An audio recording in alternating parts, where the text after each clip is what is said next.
Before we start, please don't forget to like and subscribe. The ballroom at Crest Hill Towers was glowing, chandeliers overhead, snowflake lights dancing across polished floors, the clink of champagne flutes ringing with end-of-year celebration. My company's winter gala had always been a highlight, the kind of night that reminded us we were building something together, until tonight. I found her near the back of the lounge, laughing, too loud, too loose. Melissa, my wife, my partner, my mistake? Melissa, I said, standing firm in front of her, holding my phone in one hand, thumb poised over the play button. I saw the lounge camera footage. She blinked, slowly, still grinning. Footage? I didn't answer. I just hit play. On the screen, clear as daylight, Melissa leaned into a man in a navy coverall. Marcus, one of our janitorial staff. Her fingers brushed his chest. She whispered something and giggled. His body language was awkward, unsure, but hers was bold, overconfident, like she didn't think anyone could ever touch her throne. She laughed now, but differently, shrill, exaggerated. Oh, come on, Ethan. That was harmless fun. Harmless, I said quietly. You were touching him. On camera. In our company lounge. Her friend Tara, perched next to her with a champagne glass in hand, tossed her head back with a smirk. So leave us alone and let me have some fun with your husband then. The room shifted. It started with the DJ stopping the music, mid-chorus.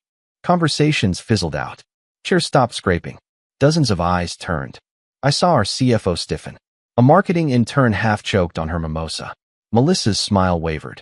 Her eyes flicked around the room like she just realized she was standing naked in front of a crowd. Ethan, she said, reaching for my hand. You're making a scene. I didn't flirt with anyone, I said, stepping back. You did. In my company. With someone I hired. I was being friendly, she snapped, voice tightening. That's what people do at parties. You didn't laugh like that with me in months. That hit. She froze. Tara, not reading the room, rolled her eyes. He's being dramatic, Mel. Just spin it into a TikTok moment and move on. I turned to her slowly. Tara, this isn't a game show. It's a marriage. The silence was brutal. The kind that makes your skin itch. I could feel the temperature drop by 10 degrees. Melissa swallowed hard, her face blanching beneath her perfect foundation. Her posture shrank an inch. And I didn't say another word. I just turned and walked out. By the time I stepped outside, the winter air slapped the last bit of denial off my face. I should have seen this coming. Melissa had always liked being seen, admired, worshipped even. I was the steady one, the man behind the curtain, keeping the company humming while she fluttered about like the main act. I was the guy who left at 7:30 every morning, coffee in hand, tie straight. One of those men who gets called dependable in performance reviews. Middle class, mid-rise condo, prepped lunches, and always paid the insurance on time. I didn't need wild. I needed loyalty. But tonight proved something brutal. Even the most solid lives can snap like twigs if you're not watching the cracks. And this was just the beginning of the break. That night, the condo was too quiet. The kind of quiet that hums louder than noise. I sat in the living room, back straight on the edge of the couch, staring into the dark television screen like it might offer answers I didn't want to hear. Melissa came in 20 minutes later. She'd changed out of her cocktail dress into a soft gray sweater, her hair pulled into a bun like she was trying to shift the night into something normal. She didn't speak at first, just stood in the doorway, her purse still dangling from her shoulder, watching me. I didn't look at her. She took a breath, stepped further in. So, you gonna ignore me all night? I gave you the whole party to talk. My voice was quiet, not cold, just hollow. You ambushed me, Ethan, she said, flopping onto the opposite couch cushion. In front of everyone. You embarrassed me. I turned to her slowly. You embarrassed yourself, Melissa. I just pressed play. She scoffed and looked away, arms crossed. It was harmless. I leaned forward, hands folded. One chance. That's all I'm giving you. Say what really happened. No spin. No laughs. Just the truth. She glanced back at me, eyes narrowing. Then she gave a small, dismissive laugh. What are you talking about, Ethan? It was nothing. It's not like I slept with him. I never said you did. I locked eyes with her. But you crossed a line. And I need to know why. Melissa stretched out her legs, like this was a casual debate. Oh my God, it was just office banter. He cleans our building, not a priest. I was being nice. I shook my head slowly. You weren't being nice. You were being reckless. You flirted with someone you thought didn't matter. And you forgot where the cameras are. She frowned at that. The illusion cracked for a second. You actually had someone pull the footage? I didn't have to. HR flagged it. Marcus was uncomfortable. He reported it. Her face went still. She stood up abruptly. I need to make dinner. I haven't eaten. And just like that, she fled into the kitchen. I stayed exactly where I was, watching her move. She turned on the stove too fast, fumbling with the pan like it could shield her from the weight of her own guilt. The kitchen lights cast a harsh glow over her shoulders as she grabbed olive oil and some frozen chicken, throwing herself into it like this was any other Tuesday. You know what I think this is? She said over the sound of the burner clicking. You're jealous. I'm not supposed to have fun or talk to people because you're the big boss now. I didn't answer. The oil hissed as she dropped the chicken in. She flinched. God, say something, she muttered. I stood, walked to the archway that framed the kitchen but didn't step in. You think I care that you laugh with someone? I asked, voice even. I care that you did it in a place where we built everything. My company, our livelihood, in front of people who report to me. And you didn't just laugh, Melissa. You touched him. You whispered things into his ear. She turned to me, arms crossed now, spatula still in her hand like she'd forgotten it was there. Do you really think I'd throw away our marriage over a janitor? That's not what you threw away. I nodded slightly. You threw away dignity, respect, and maybe us. The words hung there. Heavy, real. She looked down, then back at the pan. You're being dramatic. No, I said. I'm being clear. She didn't reply. I turned and walked back to the couch, leaving her in the kitchen, still pretending that dinner would somehow make it all better. The smell of browning garlic started filling the air, but it didn't cover the tension. It didn't erase the weight in my chest or the hollow silence growing between us like a wall of glass. I sat again, this time leaning back, and watched her from across the room. And in that stillness, something inside me quietly broke. Not from anger. From knowing I'd hoped for a truth she had no interest in giving. It was nearly midnight when I walked upstairs. Melissa had fallen asleep on the couch, the TV humming low and forgotten. I stood there for a long moment, just watching her breathe, peacefully, like none of this meant anything. Like she hadn't detonated something inside our life with one careless, arrogant choice. I didn't feel rage. Not even sadness anymore. Just clarity. I walked into our bedroom, opened the closet, and pulled out her 2 large suitcases, the ones with gold trim she only used for vacations. I laid them on the bed and started folding. Dress shirts, makeup bags, her silk robe, one drawer at a time. I didn't rush. I wasn't throwing her out in a fury. This wasn't a tantrum, it was an exit strategy. The house was silent except for the slow zip of each suitcase closing. When I rolled them down the stairs, the click of the wheels against each step echoed like gunshots.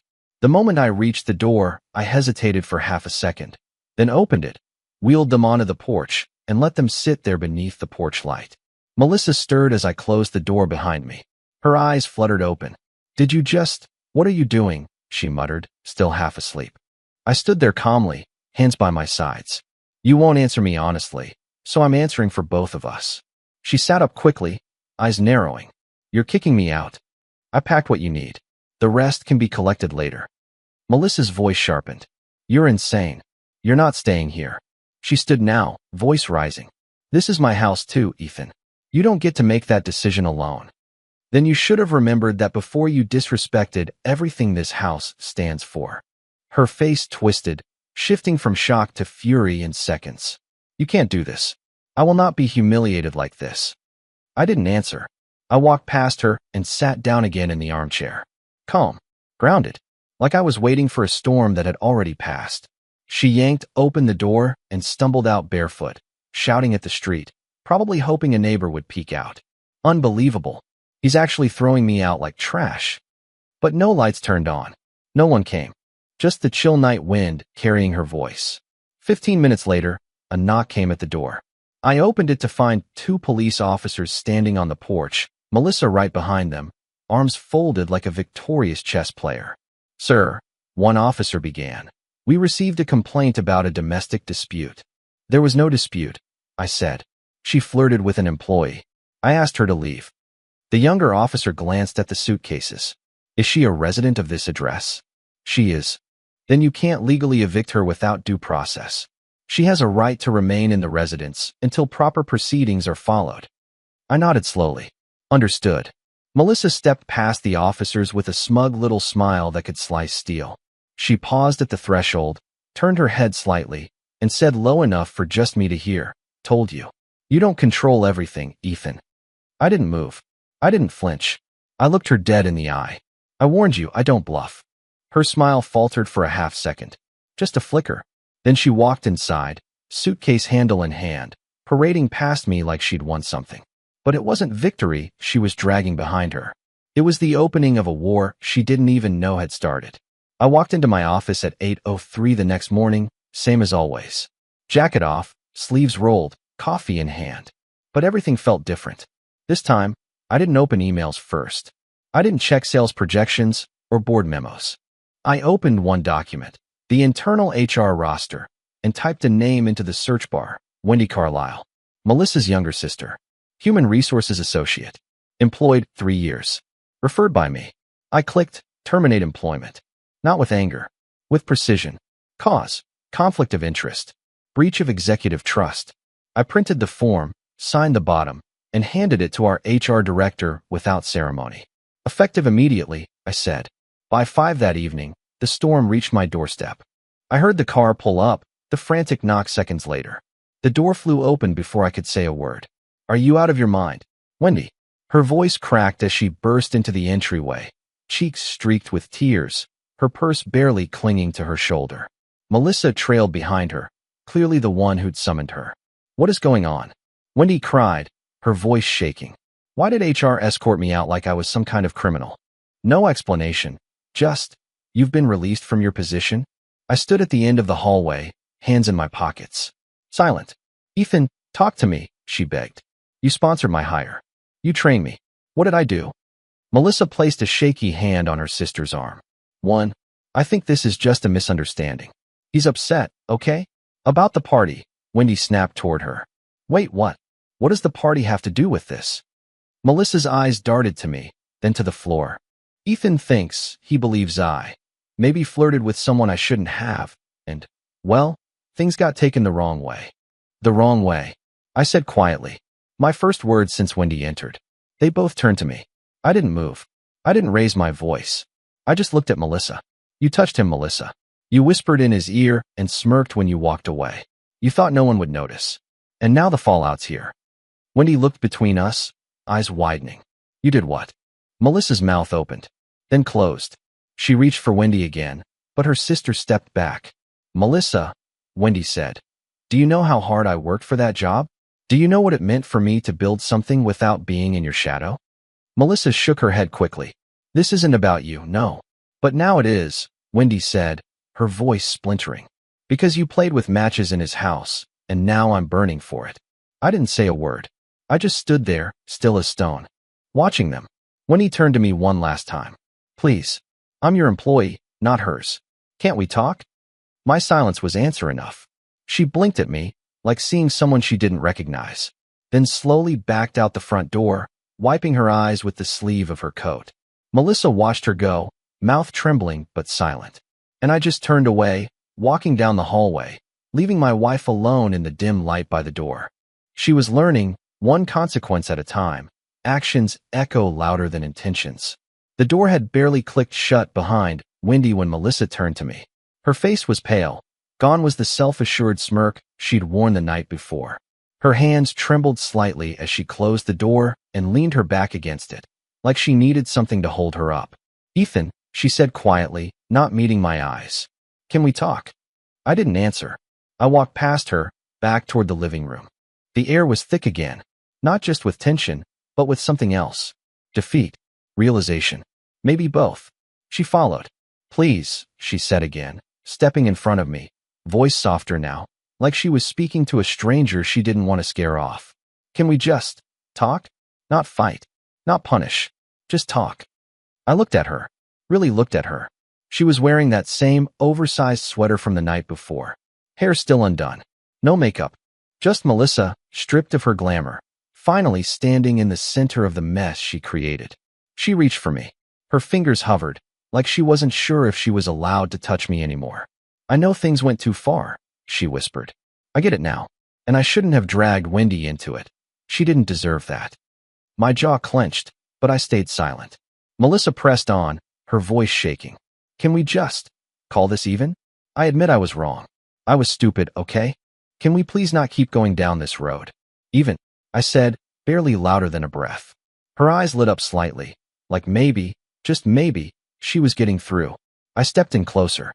She didn't back away. I leaned in until my voice didn't need to rise at all. That, I said, was the opening shot. Her lips parted, confused. I continued, slowly, coldly. Now the war begins. And you're next.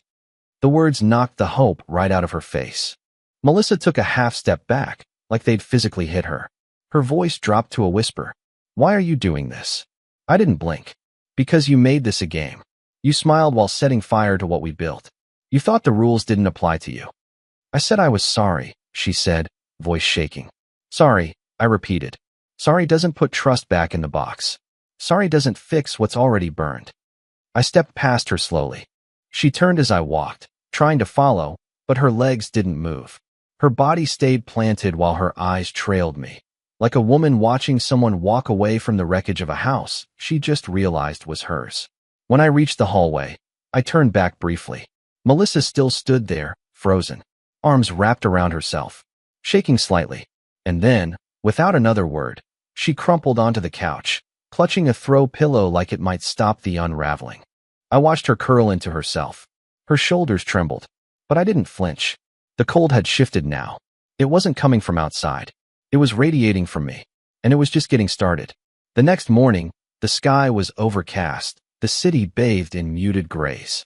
I stepped into the lobby of Morgan and Holt LLP, glass, marble, and quiet ambition. Every surface gleamed like it had something to prove. The receptionist gave me a polished smile. Mr. Hale, Attorney Jules Carter is expecting you. I nodded, adjusting my cufflinks as I followed her down the corridor.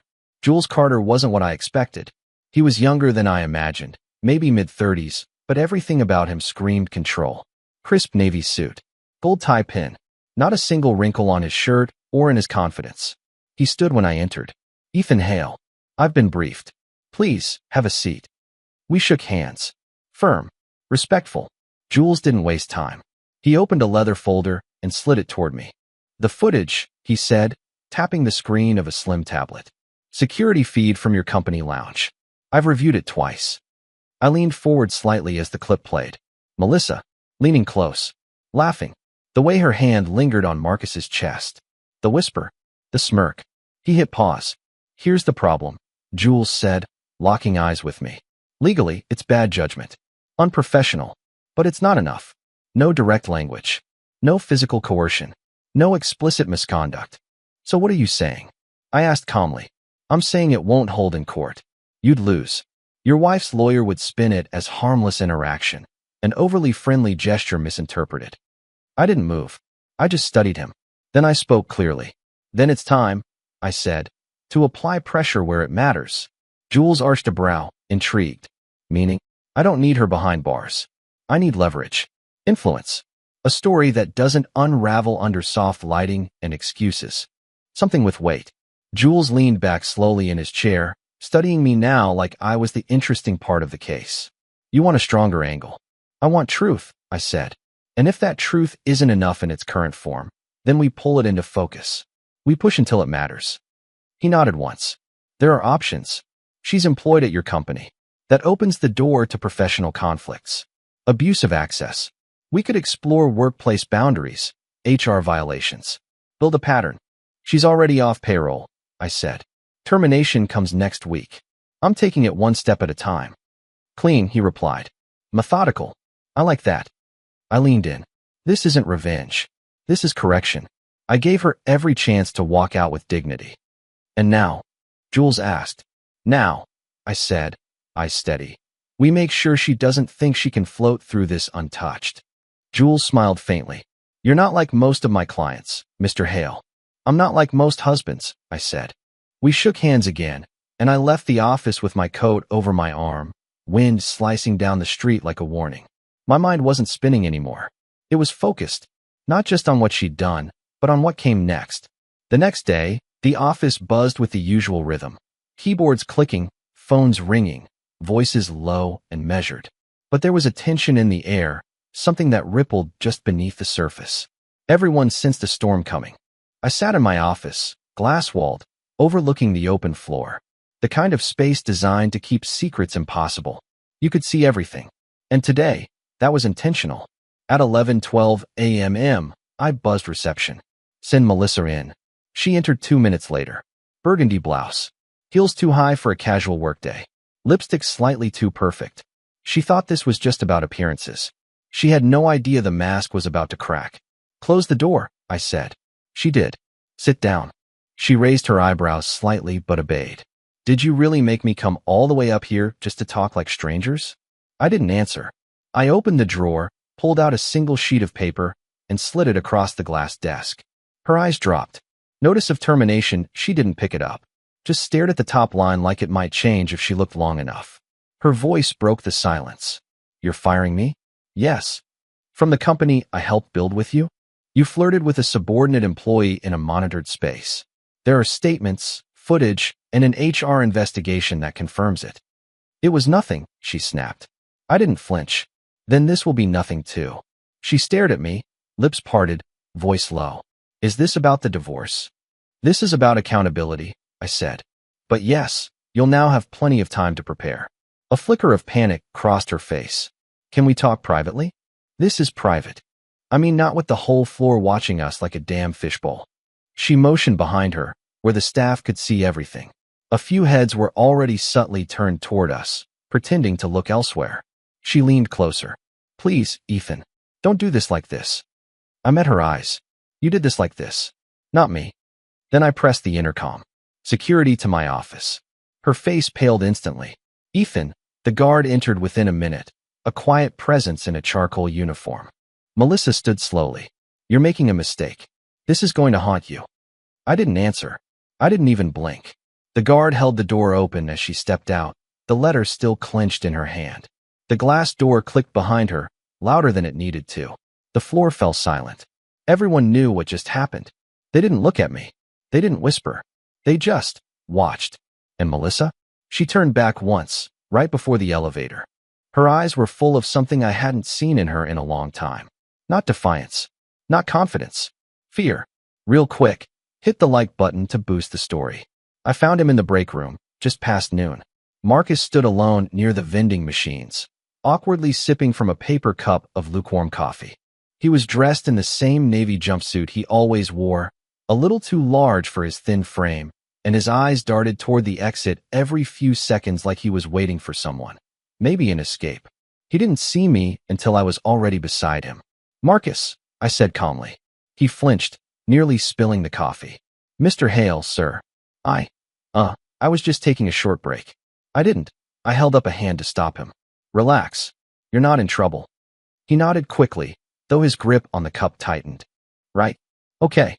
Sit with me, I said, motioning to the small table near the far window. We both sat. For a few seconds, neither of us spoke. The hum of the refrigerator filled the space between us. Then I started. You filed a complaint 2 weeks ago. His throat bobbed. Yes, sir. You said you felt uncomfortable. I did. I mean, I still do. It's been weird. Melissa approached you inappropriately? I asked, my voice even non-accusatory. Marcus swallowed hard. She was persistent, touchy, flirty. She kept saying it was just a joke, but it didn't feel like one. Especially with, you know, how she's your wife and all. Not for much longer, I replied calmly. But I need you to do something, Marcus. Something simple. He sat straighter, unsure. What's that? I need you to tell the truth, I said. In court. Under oath. Exactly what happened in that lounge. Nothing more, nothing less. His eyes widened. Court. I nodded once. Marcus looked down at his coffee, then at me again. Will I lose my job? I'm not asking you to lie. Just confirm what you already said to HR. That's all. He hesitated. But if she finds out? I mean, what if this turns into a mess? It already is a mess, I said. But you won't be dragged into it. You'll be released from your duties quietly, with a sealed record and a positive reference. No black marks. No questions. dignity intact. He looked at me for a long second. Then slowly, he nodded. Yeah, okay. I can do that. Good. I stood. Marcus followed, still gripping the coffee like it was the only solid thing he had left. Thank you, he said quietly. I didn't know who to talk to about it before. I didn't want to get in the middle. You were already in the middle, I replied, eyes steady. But now you'll walk out of it clean. There was no handshake. No congratulations. Just a mutual understanding passed through quiet tones and shared unease. As I walked out of the break room, I didn't feel triumph. I felt certainty. The trap was closed. And this time, Melissa wouldn't be able to laugh her way out. I unlocked the front door at 8:46 p.m. The lights were off, save for a single lamp in the hallway casting a pool of dim gold across the floor. For a moment, I thought the house was empty. Quiet. Then I saw her. Melissa. She was sitting on the floor just inside the door, knees tucked beneath her, hands clasped in her lap like a child waiting to be scolded. Her shoes were off. No makeup. The usual sharpness in her expression had melted into something softer. Or maybe desperate. She didn't speak right away. I closed the door behind me, set my keys down on the console, and looked at her. She raised her eyes slowly, cautiously. I didn't know where else to go, she said. Her voice wasn't cold anymore. It wasn't sharp. It was small, like the edges had finally worn down. I didn't say anything. I just waited. She shifted her weight, but stayed on her knees. I know things got out of hand. I know I pushed it too far. But we don't have to go to war, Ethan. Not really. Still, I said nothing. I'll cooperate. I'll sign whatever you need, she whispered. If you just stop all this, just stop humiliating me. Stop digging deeper. We can do this quietly. Please. My jaw tensed. I kept my coat on. I hadn't even set down my briefcase. She looked up at me again, her eyes glossy.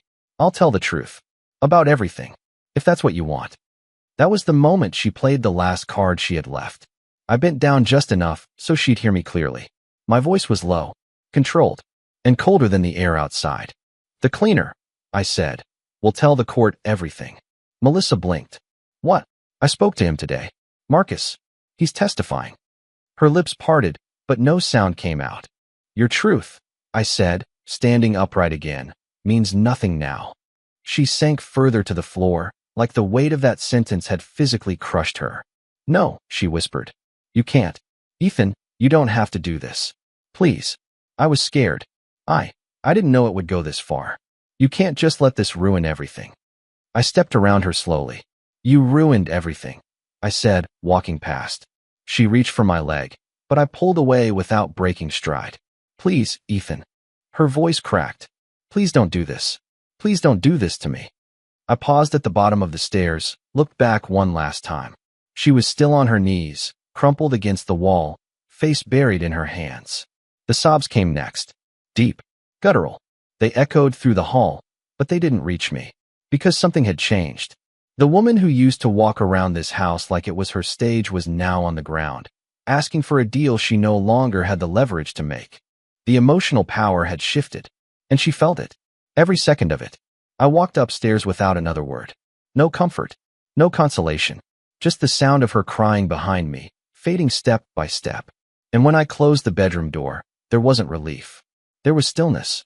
The kind you get when a storm passes, and you know another one's coming. But for now, just for a moment, the house is quiet. The courtroom was colder than I expected. Neutral walls. Pale carpeting. A clock that ticked louder than it should have. Melissa sat across from me, her hair tied back tight, wearing a navy blazer that swallowed her frame. She hadn't looked at me once since we entered. Jules Carter sat beside me, calm and alert, flipping through documents like we weren't about to put an entire marriage on public record. Then they called Marcus. He walked to the stand like a man walking toward traffic. He adjusted his collar twice. Didn't look at either of us. But when he was sworn in, I watched something settle in him. Not confidence, just clarity. The opposing attorney stepped forward first. Mr. Thompson, in your own words, can you describe the nature of your interactions with Mrs. Hale? Marcus shifted uncomfortably. It started with small comments. Jokes. I thought she was just being friendly. But then she'd get close. Touch my arm. Ask about my shifts. Call me cute when no one else was around. Melissa's lawyer interrupted. And you never objected?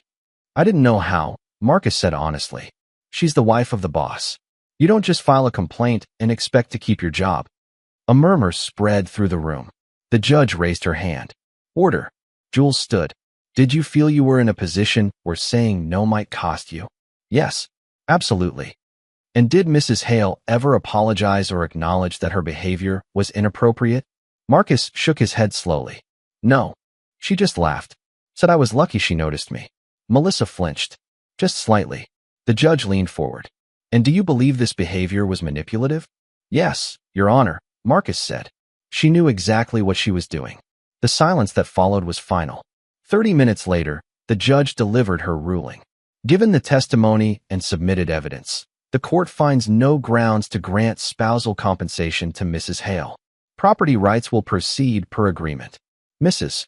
Hale's conduct is determined to have caused professional harm and personal distress to the complainant and the plaintiff.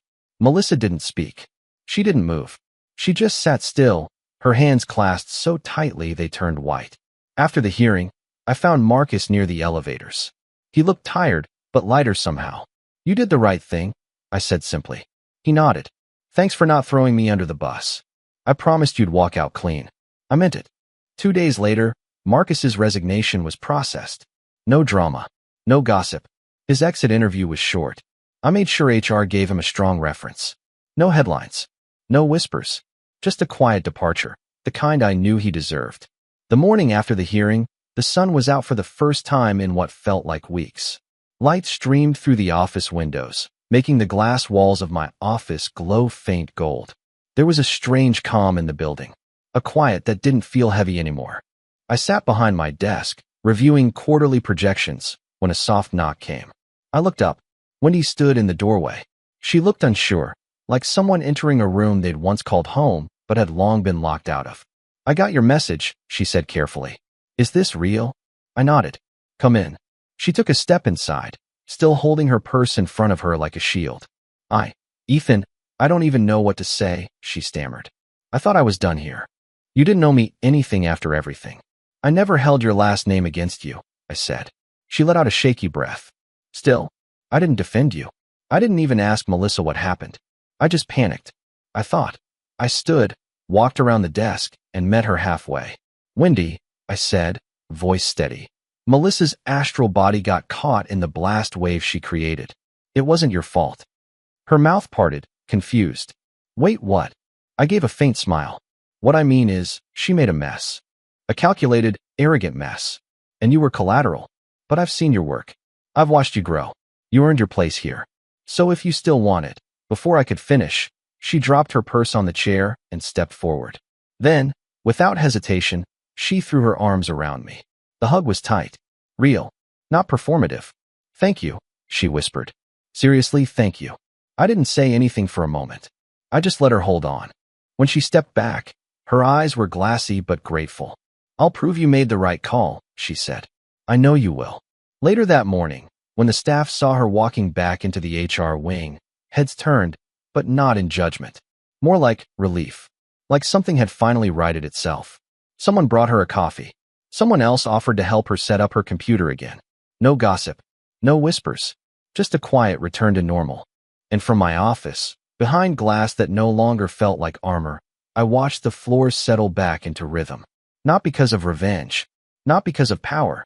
But because we were finally free of the one person who thought rules were for everyone but her. Order, slowly, was restored. That was the end of the story.